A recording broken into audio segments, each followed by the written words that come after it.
Assalamualaikum warahmatullahi wabarakatuh. Kembali lagi di video saya. Terima kasih sudah berkunjung ke sini. Dan hari ini saya akan membahas sebuah bakat masih di wilayah relating talents, yaitu bakat connectedness. Bakat connectedness adalah bakat yang mendorong seseorang untuk meyakini bahwa segala sesuatu itu terhubung dan saling terkait, serta segala sesuatu itu terjadi karena maksud tertentu. Everything happens for a reason.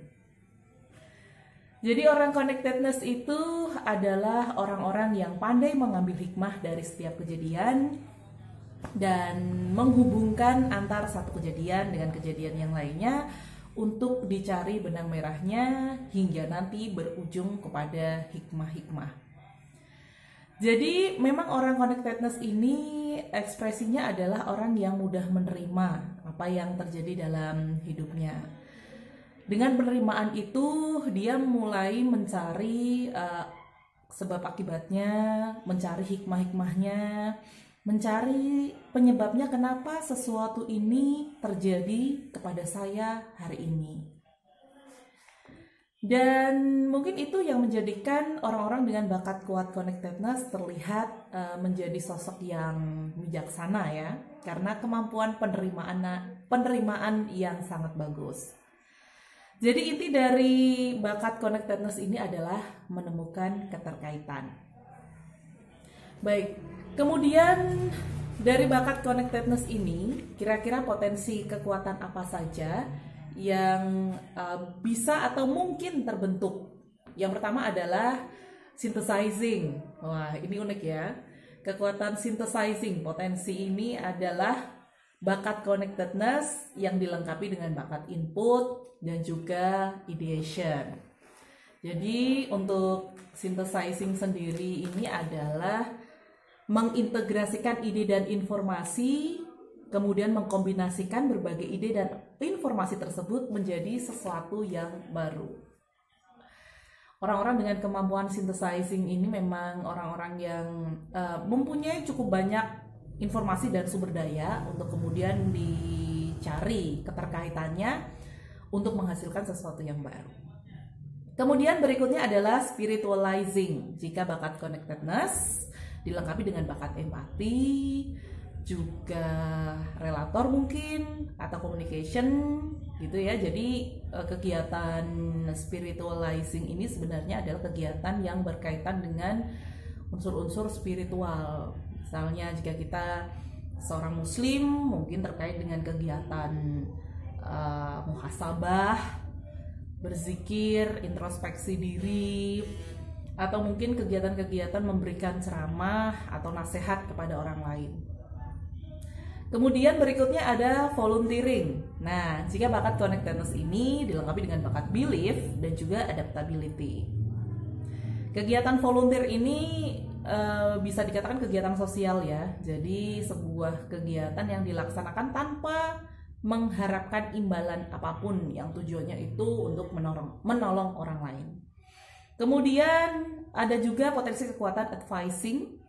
Jika bakat connectedness ini dilengkapi dengan bakat strategik dan developer, memberikan arahan sesuai dengan keunikan atau karakter masing-masing orang supaya mencapai hasil yang maksimal. Kemudian ada potensi kekuatan teaching juga, yaitu mengajar atau mentransfer ilmu pengetahuan kepada orang lain.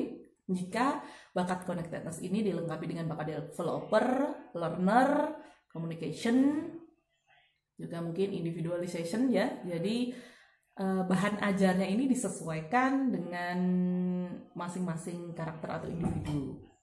Kemudian ada juga potensi kekuatan guiding.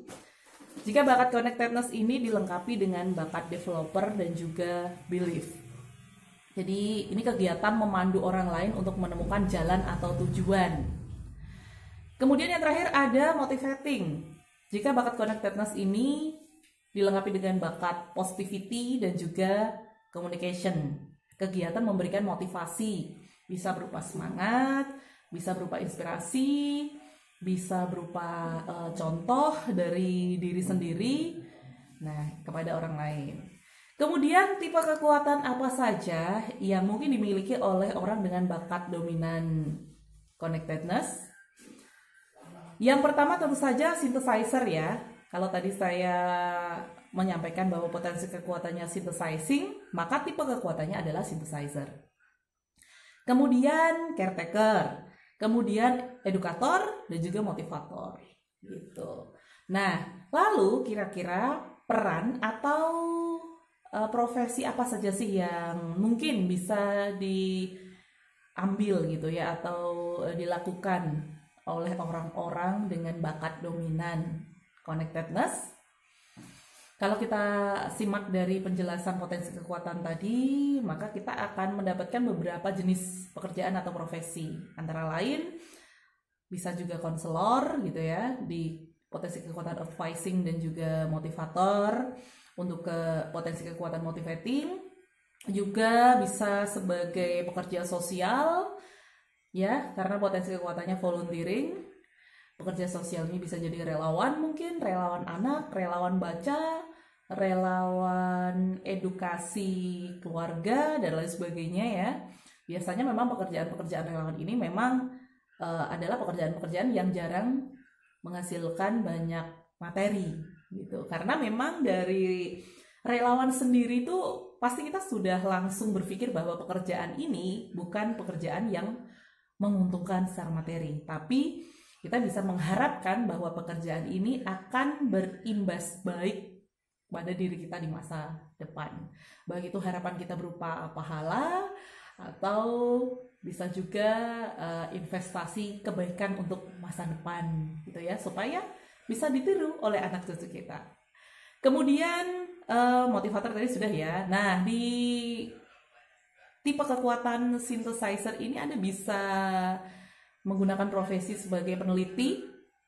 Jadi memang peneliti ini meneliti hal-hal baru gitu, atau pengembang bisnis dan juga alat-alat tertentu. Misalnya pengembang mobil, atau bagaimana bisnis ini bisa lebih baik gitu ya, dengan mengaitkan peristiwa-peristiwa atau semua yang sudah dilalui dalam rangka mengembangkan bisnis ini, itu bisa menjadi dasar untuk mengembangkannya lagi di masa depan. Baik, itu tadi beberapa profesi atau peran yang bisa diambil oleh orang-orang dengan bakat kuat connectedness. Apakah itu Anda? Ataukah Anda saat ini tengah menjalani beberapa profesi yang sudah saya sebutkan? Bisa jadi Anda adalah pemilik bakat dominan connectedness. Baik, terima kasih sudah menyaksikan video ini. Kita akan berjumpa lagi di video saya selanjutnya. Assalamualaikum warahmatullahi wabarakatuh.